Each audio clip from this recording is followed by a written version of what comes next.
네, 오늘은 이 갈라디아서 5장 13절부터 26절까지의 말씀을 가지고요.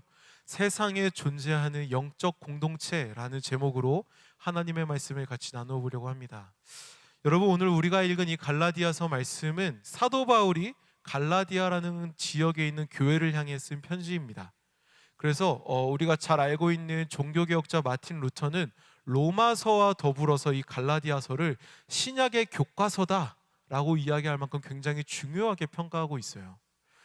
사실 로마서를 이렇게 보게 되면은 약간 그 뉘앙스를 보게 되면 미래의 전도 지역을 보는 시선으로 로마서를 썼다면, 이 갈라디아서 같은 경우는 미래가 아니라 현재에 당면한 그 문제들을 보며 쓴 편지라고 우리는 이해할 수 있을 겁니다. 그래서 갈라디아라는 그 지역에 사도 바울이 교회를 세웠지만, 그럼에도 불구하고 여전히 그 교회 안에 다른 많은 현실적인 문제들로 신음하고 있었던 겁니다.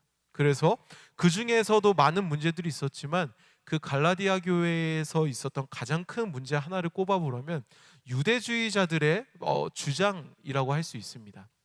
이게 무슨 말이냐면, 예수 그리스도로 인해서 구원을 받는다라는 가르침을 사도 바울은 갈라디아 교회에 가르쳤어요. 그런데 유대주의자들은 그 교회에 들어와서 뭐라고 하냐면, 바울이 가르친 그 믿음을 통한 구원은 잘못된 얘기야 라고 하는 겁니다. 이런 문제 속에 있었던 갈라디아 교회를 향해 바울이 쓴 편지, 바로 그 편지가 오늘 우리가 함께 읽었던 바로 갈라디아서입니다. 그래서 개척했었던 그 갈라디아 교회를 지키기 위해서, 신음하고 있는 그 갈라디아 교회의 마음을 붙들기 위해서, 그래서 갈라디아에 있는 그 교회를 더욱더 교회되게 하기 위해서 쓴 편지가 바로 오늘 읽은 갈라디아서죠. 여러분, 그런데 우리는 오늘 말씀을 더욱더 깊게 나누기에 앞서서 같이 좀 이런 질문을 한번 던져보고 싶어요. 그게 뭐냐면, 오늘 우리는 그냥 물론 하나님께서 허락하신 주일이지만, 특별히 오늘 우리 금호중앙교회는 창립주일로 드려지고 있어요. 그런 가운데 한번 생각해 봐야죠. 창립주일을 맞이한 우리는 이 갈라디아서를 오늘을 살아가는 우리 가운데 질문을 이렇게 던져봐야 돼요. 그게 뭐냐면, 여러분 한번 생각해 보십시오. 교회를 교회되게 하는 것은 무엇이 필요할까요? 다시요. 교회를 교회되게 하기 위해서는 무엇이 필요할까요? 그 전에 또 던질 질문이 있죠. 이게 뭐냐면, 여러분, 교회가 뭘까요? 생각해 보신 적 있으십니까? 교회가 뭘까요? 그리고 교회가 교회되게 한다는 게 뭘까요? 잠깐 설명을 하면, 교회의 의미는요, 성경에서 봤을 때 구약과 신약에서 이렇게 뭐 좀 나오는데, 구약에서는 카할 혹은 뭐 에다 이렇게 설명을 합니다. 그래서 카할은 부르다라는 의미가 있어요. 그래서 부름받은 사람들이라는 의미를 갖죠. 또 에다라는 그 히브리어는 무슨 뜻이냐면 모임이라고 해요. 그래서 하나님께서 지정된 장소에 모이는 모임을 에다라고 얘기해요. 또 신약에서 한번 볼까요? 신약에서는 보통 교회를 얘기할 때 이 단어를 가장 많이 얘기해요. 뭐냐면 에클레시아. 그래서 이 에클레시아는 이제 에크와 클레시아, 이 두 가지가 합쳐진 건데, 모모로부터 또 부름받은 사람들의 합성어로서 이걸 풀어보면은 하나님께로 부름받아 모인 무리라고 얘기해요.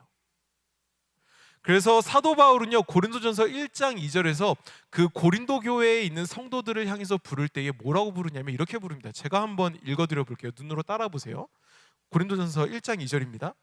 고린도에 있는 하나님의 교회 곧 그리스도 예수 안에서 거룩하여지고 성도라 부르심을 받은 자들과, 또 각처에서 우리의 주 곧 그들과 우리의 주 되신 예수 그리스도의 이름을 부르는 모든 자들에게. 여러분, 요걸 사도 바울은 교회를 말할 때 건물을 교회라고 하지 않습니다. 그리고 지역을 교회라고 하지 않아요. 오늘 이 말씀 고린도전서 1장 2절을 통해서 알 수 있는 것처럼요, 사도 바울은요, 교회를 공동체를 향해서 교회라고 합니다. 그러면 여러분 한번 생각해 봅시다. 종교시설의 교회 건축물이 아니라 진짜 우리가 이 땅에서 삶으로 살아낼 교회, 우리가 예배하고 있는 이 공간, 이 건물 말고요, 우리가 이 땅 가운데서 사도 바울이 이야기한 바로 그 공동체, 하나님께서 부르신 그 공동체, 예수 그리스도를 주라 시인하는 성도의 모임, 바로 그 교회. 그 교회를 우리가 이 땅 가운데서 살아내려면요, 어떻게 살아야 할까요? 뭔가 왜 시작부터 좀 어려워지고 있는 것 같아요. 네, 여러분, 오늘 우리는요 창립주의를 맞이해서 이 갈라디아서를 통해 함께 좀 고민해 보고 싶어요. 뭐를요? 이 땅 가운데서 영적 공동체인 교회 공동체를 어떻게 이룰 수 있을까? 그래서 그 안에 담겨져 있는, 갈라디아서 안에 담겨져 있는 하나님의 말씀을 통해 건물을 넘어서 영적 공동체로서의 교회를 이루어갈 수 있는 방법을 우리가 함께 좀 나누어 보고자 합니다. 먼저 오늘 본문인 갈라디아서 5장 13절부터 15절의 말씀을 같이 한번 다시 읽어보기를 원합니다. 갈라디아서 5장 13절부터 15절 말씀 함께 읽겠습니다. 시작. 형제들아, 너희가 자유를 위하여 부르심을 입었으나 그러나 그 자유로 육체의 기회를 삼지 말고 오직 사랑으로 서로 종노릇하라. 온 율법은 내 이웃 사랑하기를 내 자신같이 하라 하신 한 말씀에서 이루어졌나니 만일 서로 물고 먹으면 피차 멸망할까 조심하라. 여러분, 먼저 첫 번째로 우리가 영적 공동체를 이루기 위해 필요한 것이 있다면 우리의 정체성을 바르게 기억해야 한다는 것입니다. 여러분, 한번 같이 따라해 볼까요? 우리의 정체성을 바르게 기억해야 합니다. 네. 여러분, 혹시 우리 청년들 중에 요즘에 뭐 많이 하는 거죠. 이제 청년들 중에 뭐 재테크라고 해서 주식을 하는 청년들이 있을 거예요. 저는 사실 하지는 않는데 요즘에 이렇게 인스타그램에 올라오는 웹툰을 보니까 그 삼성전자에 투자한 분들의 그 눈물이 담긴 웹툰을 좀 많이 보는 것 같아요. 우리 청년들 중에도 뭐 있는지 모르겠는데 사실 제가 이 삼성전자를 왜 얘기하냐면 우리가 아는 우리나라의 그 대기업 중에 원탑이라고 하면 뭐 삼성이 있겠죠. 근데 그 삼성에서는요, 뭐 아시는 분들도 있겠지만 매년 여름, 뭐 코로나 이후로는 어떨지 모르겠습니다. 그런데 매년 여름에 그 모든 그룹사의 신입 직원들을 모아서 학예 수련 대회를 연다고 해요. 그래서 그때 이제 그 학예 수련 대회에서 어떤 공연을 이렇게 준비한다고 해요. 근데 그 공연을 준비하는데도 그 기간이 2달을 준비한다고 합니다. 뭘 위해서? 그 학예 수련 대회에 발표할 공연을 위해서. 그런데 그 공연의 주제가 뭐냐면 단순히 내가 하고 싶은 게 아니라 삼성에 관련된 주제라는 거죠. 그래서 그 삼성에 관련된 주제의 공연을 하기 위해서 2달 동안 맨날 모여서 연습하고 준비하고 뭐 그런다고 하나 봐요. 근데 여러분, 한번 생각해 봅시다. 그 기업에서 그 학예 수련대를 통해서 추구하는 게 뭘까요? 왜 2달 동안 공연을 기획하게 하고 그래서 모든 그룹 계열의 신입 직원들을 모아서 그렇게 수련 대회를 여는 걸까요? 뭐 들으신 분들도 알겠지만 그런 의미래요.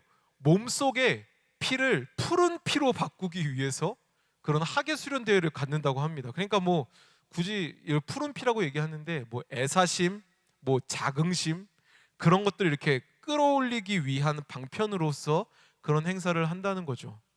그래서 이 행사를 하고 나면은 보통 그래요. 많은 사람들 인터뷰를 보니까 뭐 삼성 스피릿이 몸에 흐른다. 뭐 그리고 뭐 내 안에 푸른 피가 흐른다. 뭐 그런 얘기를 해요. 말 그대로 이제 그 회사를 위한 사람이 되었다는 거죠. 그래서 그 말은 뭐냐면 그 사람들의 정체성을 그 회사에 맞추는 변화의 과정이 그 학예 수련 대회 가운데 있었다는 겁니다. 그래서 더 회사를 위해서 열정을 불태울 수 있는 어떤 그런 회사를 위한 사람으로 회사의 구성원으로 이렇게 만들어 간다는 거죠. 이런 정체성을 얘기하는 이유는 뭐냐면 사실 어느 공동체이든지 어느 집단이든지 그 정체성이라는 것은 굉장히 중요하기 때문이라는 겁니다. 여러분, 오늘 말씀에서 우리의 정체성에 대해서, 우리가 방금 읽은 말씀에서는요, 우리의 정체성에 대해서 분명히 얘기하고 있는 게 있어요. 13절에서 말하고 있죠. 형제들아, 너희가 자유를 위하여 부르심을 입었으나, 뭘 위해서 부르심을 입었다고요? 자유를 위해서. 바울이 갈라디아 교인들에게 자유에 대해서 말씀하는 이유가 뭘까요? 아까 그 상황에서 이야기를 생각해 볼 수 있습니다. 갈라디아 교회에 찾아온 유대주의자들 때문이죠. 그들은 갈라디아 교인들에게 이야기합니다. 바울이 가르쳐 준 건 틀린 거다. 너네 바울이 그 뭐 믿음으로 구원을 얻는다. 야, 그거 틀린 거야.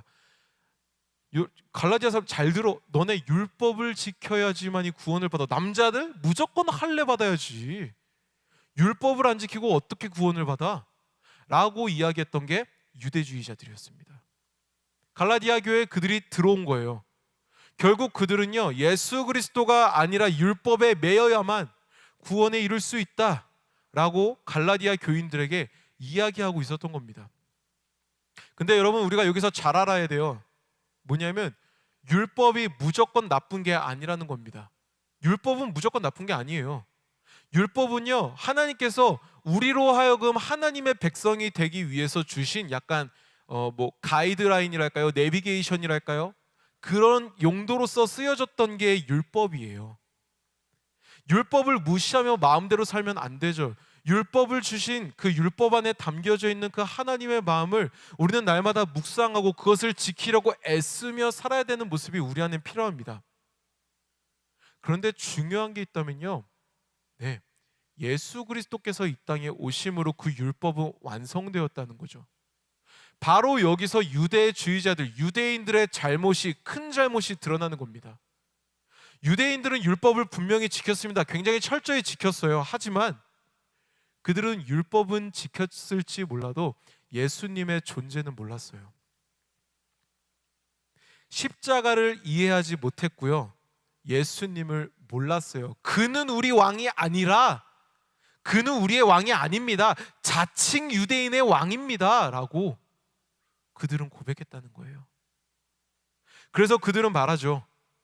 예수를 믿어서 구원받는 게 가능하냐? 아니다. 율법의 행위를 이뤄라. 그래야 너희는 구원을 받을 것이다. 여러분, 하지만 그리스도인인 우리는 알고 있습니다. 뭐를요? 네, 인간의 어떠한 행동으로도, 인간의 어떠한 열심으로도 구원에 이르지 못한다는 것을요. 오직 믿음을 통해서만 우리는 예수 그리스도를 믿어야지만 구원에 이를 수 있다라는 것을 우리는 이미 알고 있습니다. 여러분, 제가 앞에서는 그 대기업의 가치관에 대해서, 정체성에 대해서 얘기했고, 지금은 갑자기 율법과 구원에 대해서 얘기하고 있는데 왜 제가 이걸 얘기하는 걸까요? 네, 이게 바로 우리 정체성이기 때문입니다. 교회가 교회다워지려면요, 여러분, 그 교회를 이루는 사람들의 정체성이 확고히 세워져 있어야 합니다. 이 말은 뭐냐면요, 우리가 무엇으로부터 자유로워진 사람인지를 기억해야 한다는 겁니다.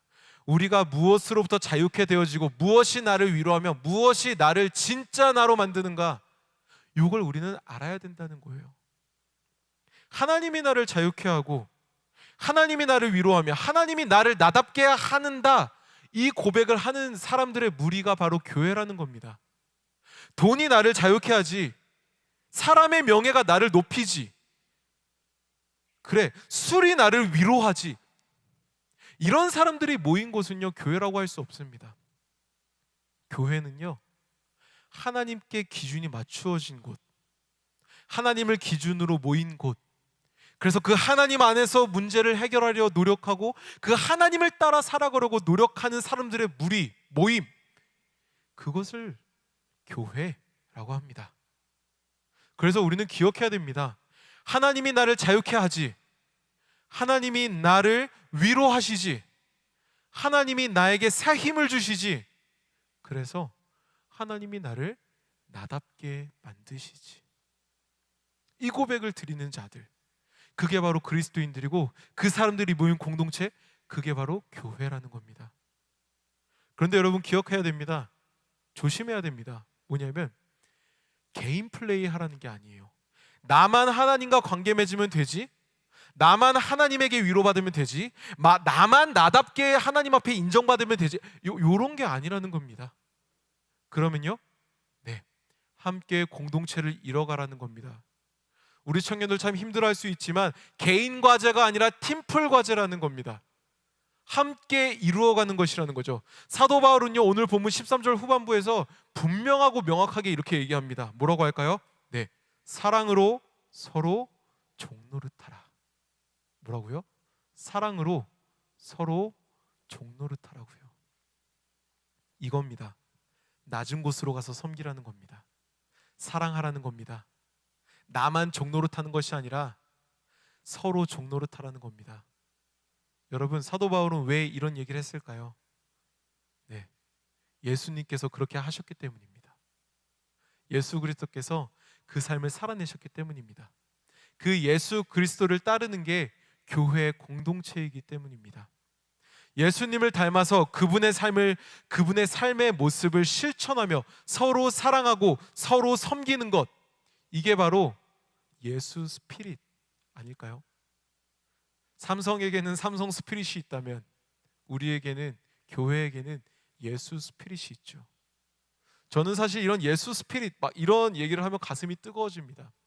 우리가 그 삶을 살아낼 것을 생각하면 굉장히 가슴이 뜨거워지고 벅차고, 그렇게 살아낼 여러분들의 모습을 상상하면은 저는 굉장히 막 이렇게 혼자 가슴이 찡해지는데, 네, 저만 찡해지는 것 같습니다. 저는 여러분들 안에 그런 일이 일어날 줄 믿습니다. 이곳 가운데서 함께 예배할 때에 여러분들 가운데 변화가 일어나서 더욱더 하나님을 닮아가서 세상 속에서 더욱더 사랑으로 섬기는 여러분들이 될 줄 믿습니다. 여러분, 우리는요, 다른 어떤 것으로 높아지고 다른 어떤 것으로 견고해지는 그런 공동체가 아닙니다. 앞에서 얘기했던 것처럼 우리는 예수님을 통해 높아지고 예수님을 통해 견고해지는 예수 그리스도의 몸된 교회 공동체입니다. 로마서에서는 사도 바울은 우리의 정체성에 대해서 분명하고 명확하게 얘기해 주고 있습니다. 이 시간 함께 로마서 8장 1절부터 2절 말씀을 같이 한번 읽어보길 원합니다. 함께 읽겠습니다. 시작. 그러므로 이제 그리스도 예수 안에 있는 자에게는 결코 정죄함이 없나니, 이는 그리스도 예수 안에 있는 생명의 성령의 법이 죄와 사망의 법에서 너를 해방하였음이라. 너를 해방하였음이라. 여러분 기억하십시오. 여러분들은요, 예수님의 십자가 사건으로, 예수 그리스도의 구속으로 자유로워진 존재들입니다. 해방되어진 존재들입니다. 그 어떤 것의 노예가 아닙니다. 여러분들은 돈의 노예가 아닙니다. 여러분들은 시간의 노예가 아닙니다. 여러분들은 직장의 노예가 아닙니다. 여러분들은 세상의 노예가 아닙니다. 여러분들은 하나님의 자녀, 하나님의 권세 입은 자들입니다. 자유한 자들입니다. 억압받고 끌려가는 존재가 아니라는 거죠. 그렇기 때문에 서로 사랑하며 서로 섬기는 의무가 우리 안에 있는 것입니다. 왜요? 예수 그리스도가 그렇게 하셨고 예수 그리스도로 말미암아 우리가 자유로워졌기 때문입니다. 그리고 그분이 그렇게 사셨기 때문입니다. 여러분들의 마음속에 오르는 사단의 속삭임에, 여러분들의 마음 가운데 나타나고 있는 사단의 속삭임에 흔들리지 마십시오. 여러분들은 하나님의 아름다운 자녀입니다. 로마서의 말씀처럼 생명의 법에 통치받는 자유로운 존재들입니다. 바로 우리 안에는 예수 스피릿이 흐르는, 예수의 피가 흐르는 예수님의 자녀입니다. 주의 자녀입니다. 이것을 기억하십시오. 여러분, 이것을 기억하면서 세상 속에서 하나님의 자녀로서 사랑하며 섬기는, 그래서 제자의 사명을 감당하며 빛과 소금으로서의 삶을 살아내는 귀하고 복된 여러분들이 되시기를 주님의 이름으로 축복합니다. 아멘. 이 시간 우리가 다음으로 함께 갈라디아서 5장 22절부터 24절까지의 말씀을 같이 한번 읽어보길 원합니다. 갈라디아서 5장 22절부터 24절 함께 읽겠습니다. 시작. 오직 성령의 열매는 사랑과 희락과 화평과 오래 참음과 자비와 양선과 충성과 온유와 절제니 이 같은 것을 금지할 법이 없느니라. 그리스도 예수의 사람들은 육체와 함께 그 정욕과 탐심을 십자가에 못 박았느니라. 아멘. 여러분, 다음으로 영적인 교회를 이루기 위해 우리에게 필요한 것은 뭐냐면요, 성령의 열매를 맺는 자가 되어야 한다는 겁니다. 이것도 한번 같이 따라해 볼까요? 성령의 열매를 맺는 자가 되어야 합니다. 네.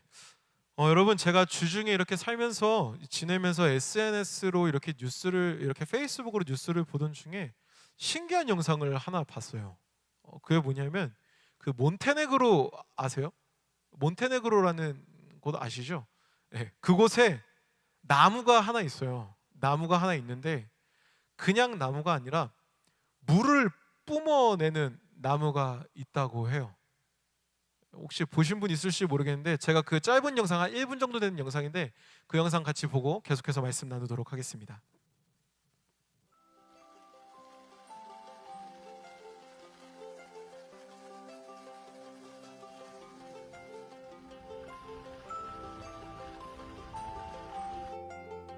Ima jedan podzemni izvor koji se nalazi tačno ispod ovog drveta i on se vremenom probio do krošnji kroz stablo koje je šuplje i onda se stvara ona prelijepa slika koja baš rijetko.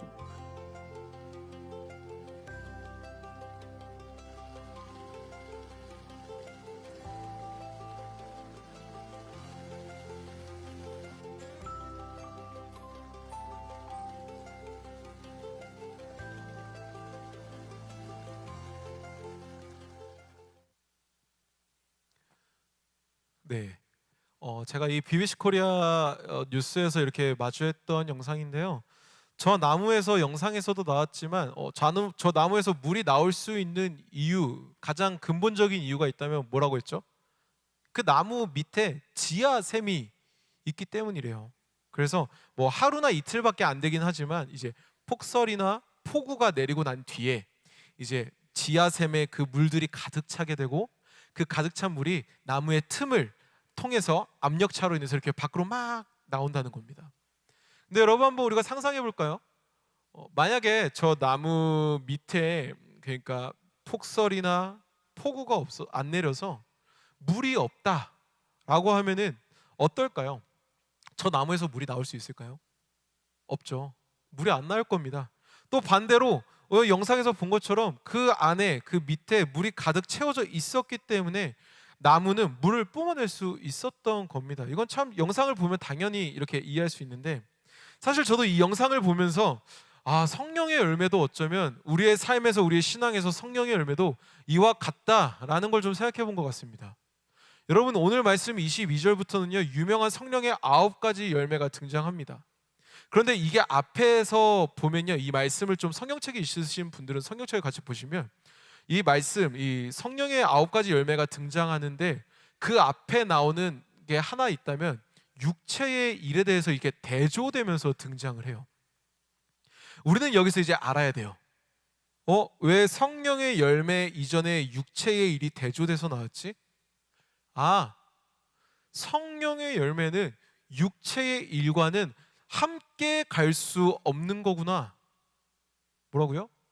성령의 열매는 육체의 일과는 함께 할 수 없는 거구나.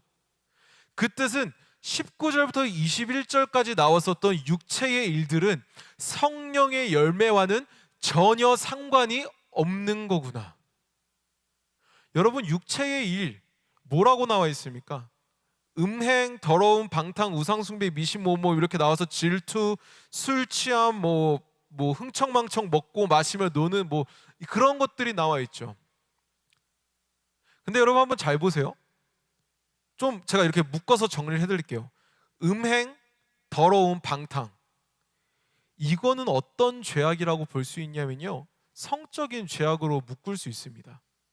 그리고 우상숭배와 미신 이거는요 종교적인 죄악이고요. 그리고 원수 다툼, 시기 분냄, 분쟁, 분열, 그룹 짓기, 질투 당짓는 것과 질투 이거는 관계 안에서의 죄악이죠. 그리고 마지막으로 술 취함과 흥청망청 먹고 마시며 노는 것 이거는 절제에서의 죄악이죠.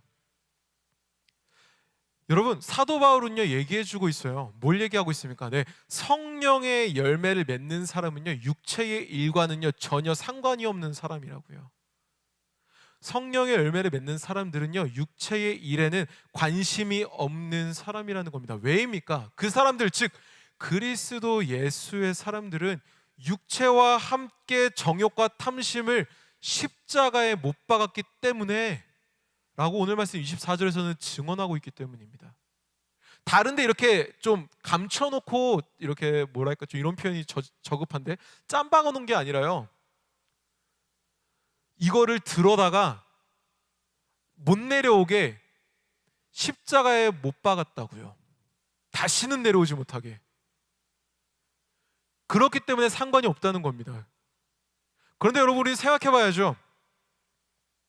뭘 생각해 봐야 될까요? 이 성령의 9가지 열매를 놓고 좀 생각해 봅시다. 이 성령의 9가지 열매, 이걸 놓고 볼 때 여러분 어떤 생각이 드십니까? 혹시 우리 여러분들 중에 이것들을 삶에 좀 살아내야겠다, 나는 오늘부터 내일부터 이번 주에는 반드시 이 성령의 9가지 열매를 내 삶에서 꼭 살아낼 거야 라는 혹시 도전이 있으신 청년 있으십니까? 혹시 그런 분 계십니까? 네, 머리를 긁적긁적 하시고 네, 머리를 이렇게 만지시고 제 눈을 피하시고, 네, 좋습니다. 네, 혹시 계시면은 제게 찾아오시고, 물론 저는 그런 도전하시는 거 저는 굉장히 응원합니다. 굉장히 축복합니다. 도전하십시오. 그런데 그것보다 더 중요한 게 있어요.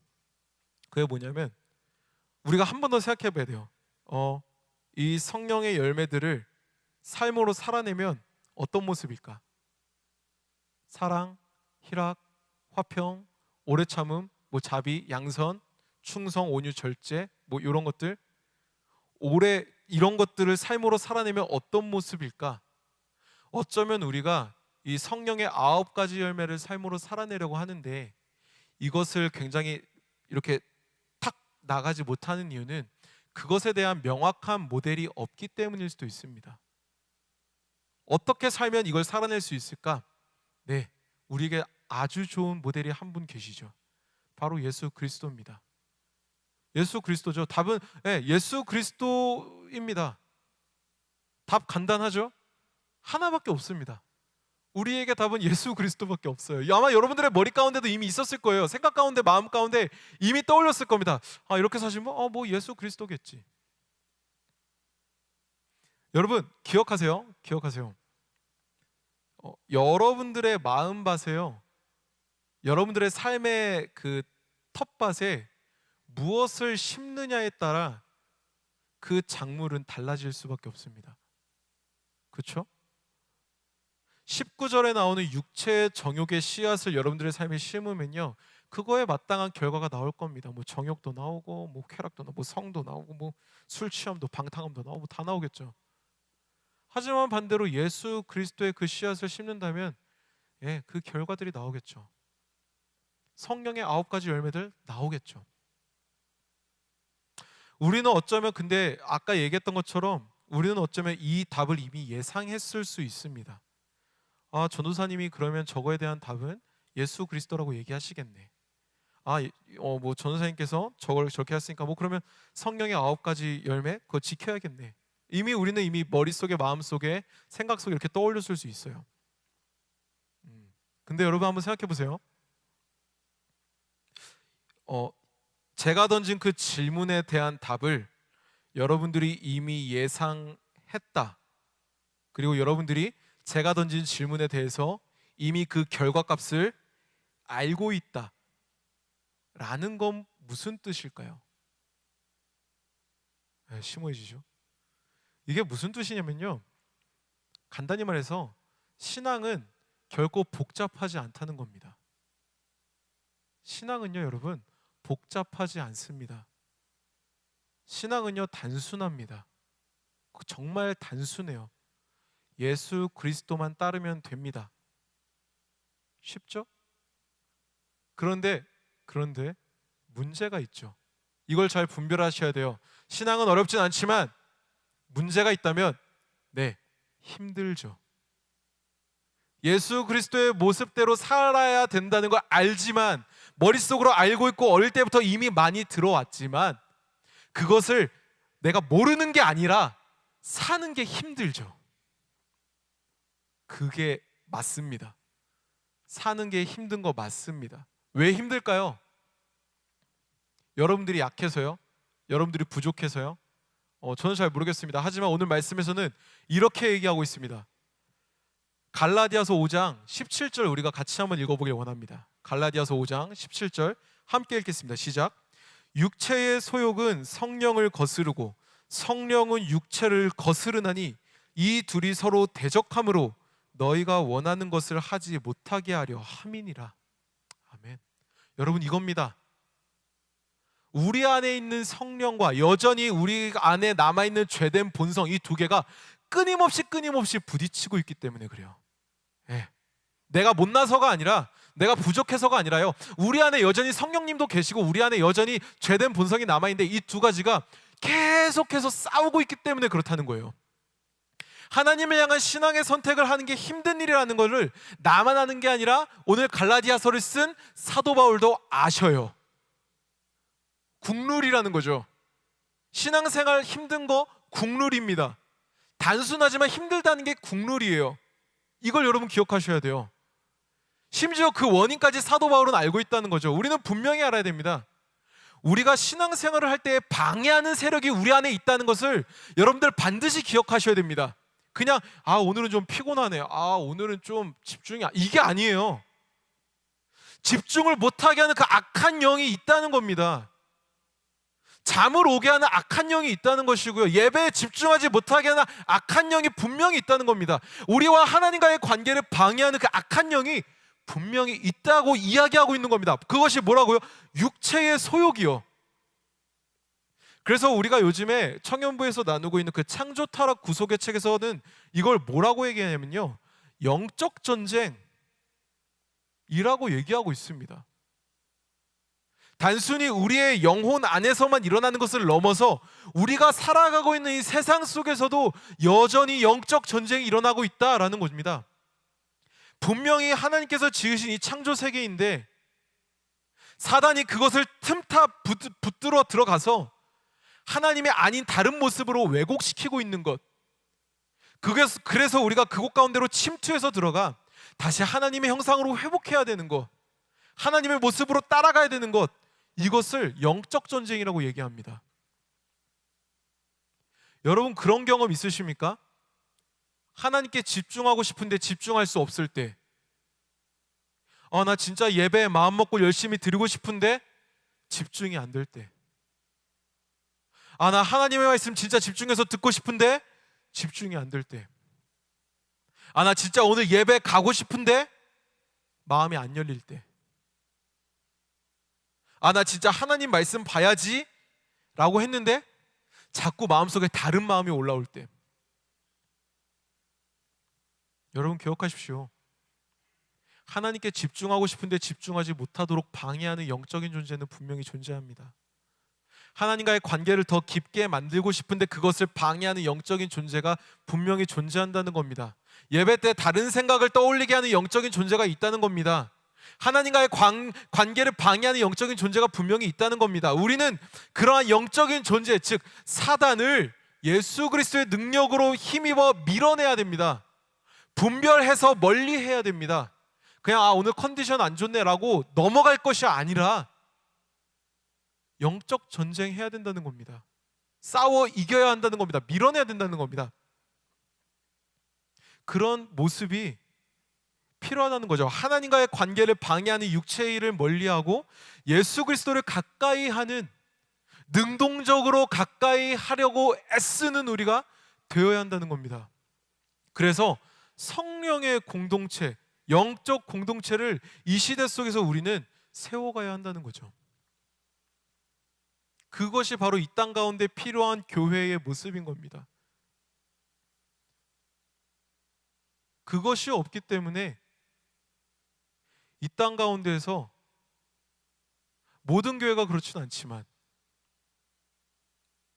오히려 세상을 통해 걱정받고 있는 교회의 모습이 나오고 있는 거죠. 여러분 우리는 회복해야 됩니다. 무엇을요? 영적 공동체의 그 자체성을요, 그 정치성을요, 우리의 그 스피릿을 다시 회복해야 됩니다. 예수 스피릿을 우리 안에 다시 회복해야 되고, 그 스피릿을 우리가 다시 깨움으로 말미암아 우리의 삶 가운데에서 성령의 열매를 맺을 수 있어야 됩니다. 그것을 삶으로 살아내야 됩니다. 여러분 이제 말씀을 좀 정리하려고 합니다. 여러분 우리 금호중앙교회는 저도 이제 온 지 2년 차 되었죠. 네, 2년 차 되었는데 역사를 이렇게 돌아보면요, 60년이 넘는 엄청나게 긴 기간을 지나온 교회입니다. 아마 아시겠죠? 그 시간 속에서 많은 일들이 있었고 또 그 시간 속에서 많은 경험을 했던 게 우리 공동체일 겁니다. 근데 우리는요, 이제 추구해야 할 것이 있습니다.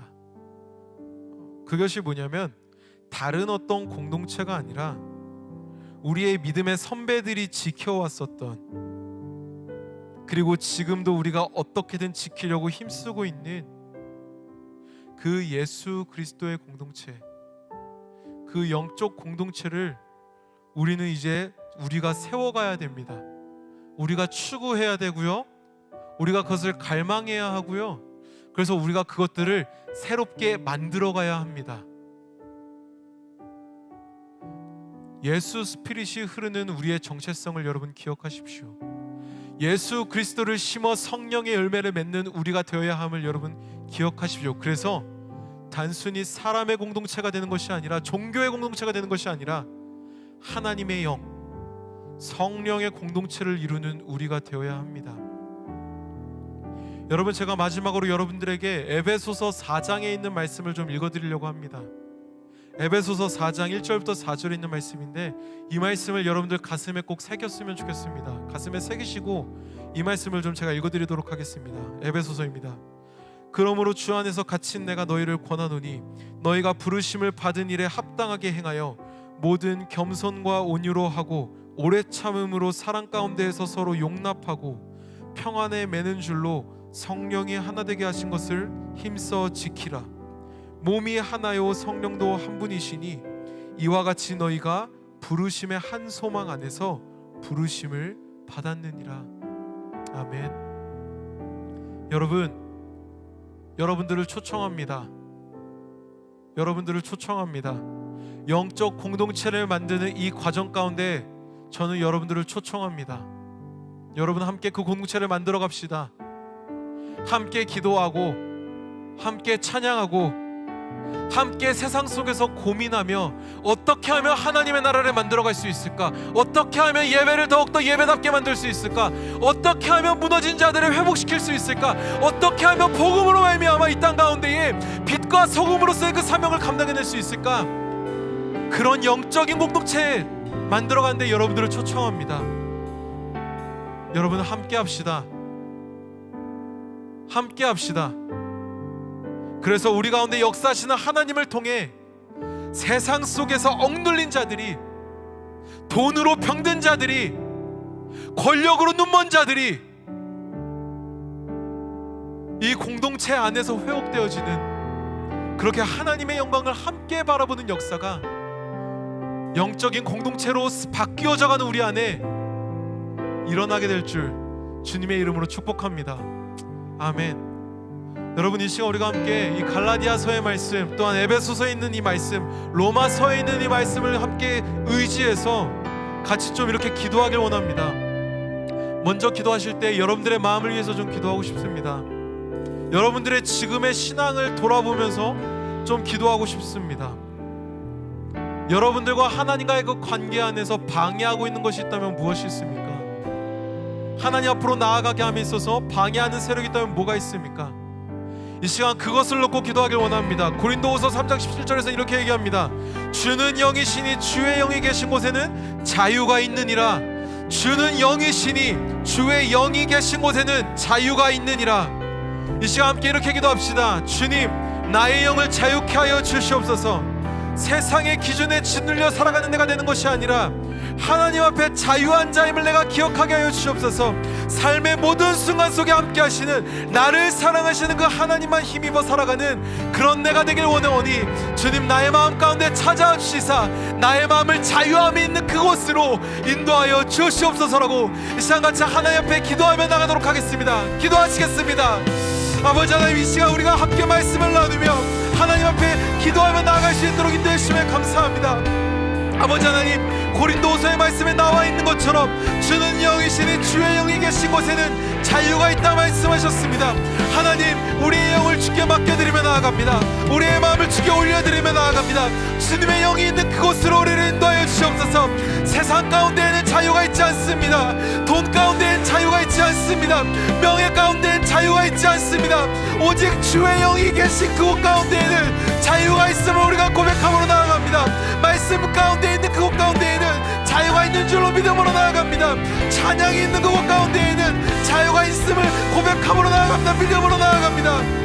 아버지 하나님, 이 시간 우리의 영을 인도하여 주시옵소서. 다른 그 어느 곳으로 나아가는 것이 아니라 다른 그 어떤 갈급함 가운데 메말라 있는 우리의 마음 가운데 우리를 채워줄 그 무언가를 바라보며 나아가는 것이 아니라 나를 채워주시는 분이 오직 하나님이시라는 것을, 나를 자유케 하시는 분이 오직 하나님이시라는 것을 우리가 믿음으로 나아가길 원하오니 주의 영이 있는 그곳으로 우리를 인도하여 주시옵소서. 나의 마음을, 우리의 마음을, 나의 삶을 주 앞에 올려드리며 나아가오니 주여 오셔서 나를 그 주의 영이 있는 그곳으로 인도하여 주시옵소서. 예배 가운데 주의 영이 있는 줄로 믿습니다. 말씀 가운데 주의 영이 있는 줄로 믿습니다. 찬양 가운데 주의 영이 있는 줄로 믿습니다. 묵상하는 그 자리 가운데 주의 영이 있는 줄로 믿습니다. 하나님 앞으로 나아가는 그 자리 가운데 주의 영이 있는 줄로 믿습니다. 주를 더욱더 갈급하게 찾는 그 자리 가운데에 주의 영이 있는 줄로 믿습니다. 아버지 하나님, 그 영이 있는 곳 가운데에서 우리가 자유함을 누리게 하여 주시옵소서. 사람 안에서 자유함을 누리는 것이 아니라, 돈 가운데서 자유함을 찾는 것이 아니라, 세상이 주는 위로 안에서 자유함을 찾는 것이 아니라 온전히 하나님 안에서, 성령 안에서 자유함을 찾음으로 나아가길 원합니다. 주여 오셔서 우리 가운데 가정하사 그 놀라우신 은혜의 강가로 우리를 인도하여 주시옵소서. 하나님께서 붙들어 주시로 말미암아 우리는 그 은혜의 강가로, 자유의 자리로, 회복의 자리로, 참된 진리의 자리로 우리를 이끄실 것을 믿습니다.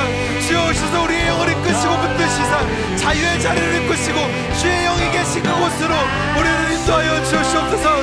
아버지 앞에 올려드리며 나아갑니다. 맡겨드림으로 나아갑니다. 주님, 우리의 영을 붙드시고 이끄시사 그 자유와 우리를 회복케 하시고 온전히 하나님 안에서 기쁨으로 예배하는, 기쁨으로 살아가는 우리 한 사람 한 사람이 될 수 있도록 주님 인도하시고 역사해 주시옵소서. 함께하여 주시옵소서.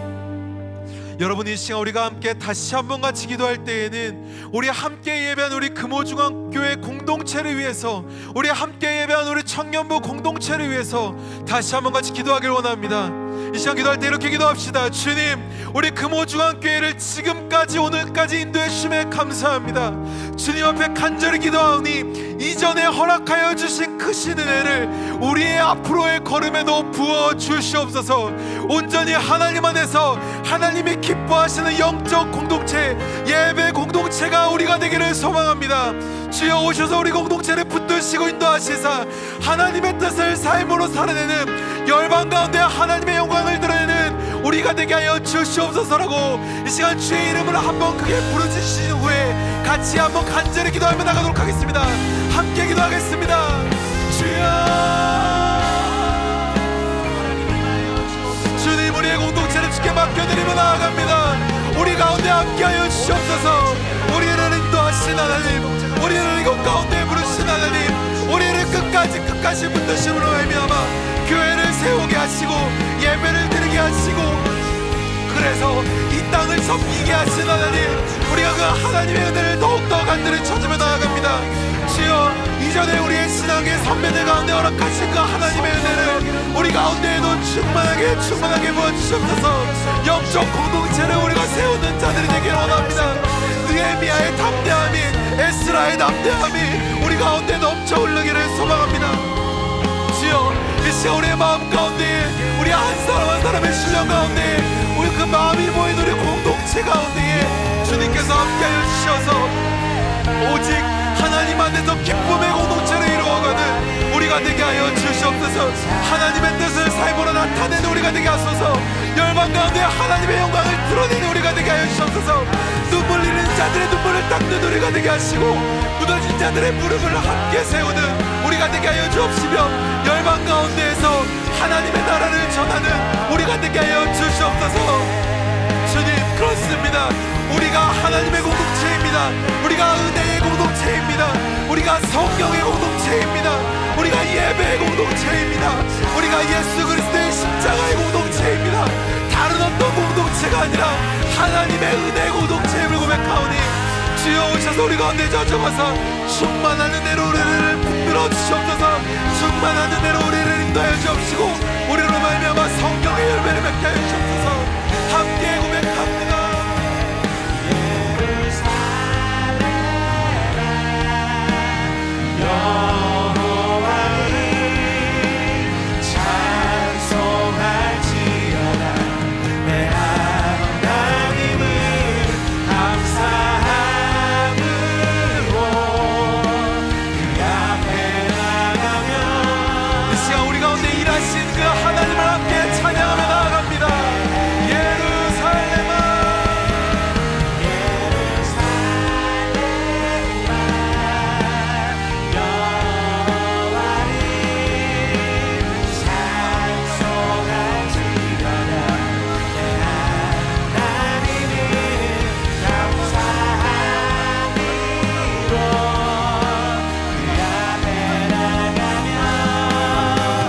찬양합시다. 예루살렘아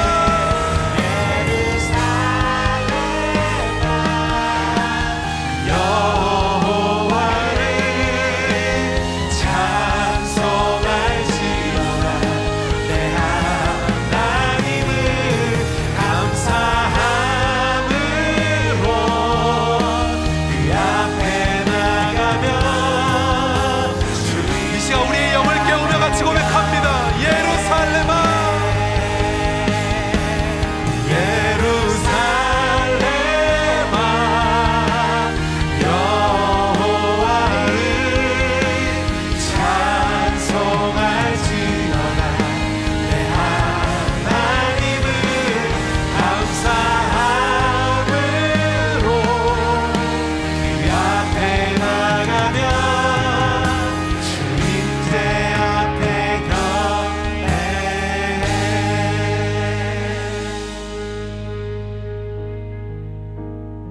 우리의 믿음의 선배 가운데 함께 하신 하나님, 그리고 지금 우리와 함께 하시는 하나님, 우리를 오늘까지 인도하여 주신 그 하나님의 은혜에 찬양과 감사와 영광을 올려드립니다. 아버지 하나님, 우리를 부르시고 세우시어서 이곳 가운데에 금호 중앙교회라는 공동체로 세우시고 그 안에서 하나님을 찬양하고 예배하며 그렇게 하나님을 닮아 살아갈 수 있도록 인도하여 주심에 감사합니다.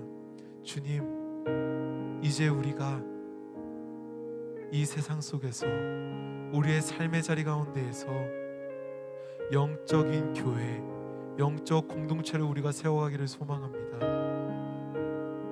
우리가 하나님의 자녀라는 것을, 예수 스피릿을 갖고 있는 그런 하나님의 자녀라는 것을 잊지 않게 하시고 예수님을 삶으로 살아내므로 말미암아 성령의 열매를 맺어가는 우리가 되게 하여 주시옵소서. 그래서 우리를 통해서 이 땅 가운데에 하나님의 나라가 세워지게 하시고 열방 가운데 하나님의 영광이 드러나게 하시어서 억눌린 자들이, 메마른 자들이, 보지 못하는 자들이, 듣지 못하는 자들이, 무너진 자들이 우리 가운데로 나아옴으로 말미암아 하나님의 은혜 안에서 회복되어지는 역사가 일어날 수 있도록 주님, 우리 가운데에 크신 은혜를 부어 주시옵소서. 앞으로도 일하실 그 하나님을 기대함으로 나아갑니다. 주여, 우리 가운데 임하여 주시어서 하나님의 시선이 머무는 그곳을 우리가 보게 하시고 하나님의 마음이 머무는 그곳을 우리가 보게 하시고 하나님의 손이 머무는 그곳을 보게 하시어서 우리가 그곳 가운데로 나아감으로 말미암아 그 안에서 하나님의 마음을 시원케 하는 귀하고 아름다운 교회 공동체가 우리가 되게 하여 주시옵소서. 그렇게 인도하실 주님을 기대하오니 주여 오셔서 우리 가운데 일하여 주시옵소서. 함께하여 주실 것을 믿으며 우리를 사랑하시되 죽기까지 사랑하시는 예수 그리스도 이름으로 기도하였습니다. 아멘. 이 시간 우리와 함께 자리에서 일어나셔서 우리의 왕이신 그 하나님 옆에 같이 찬양함으로 나아가도록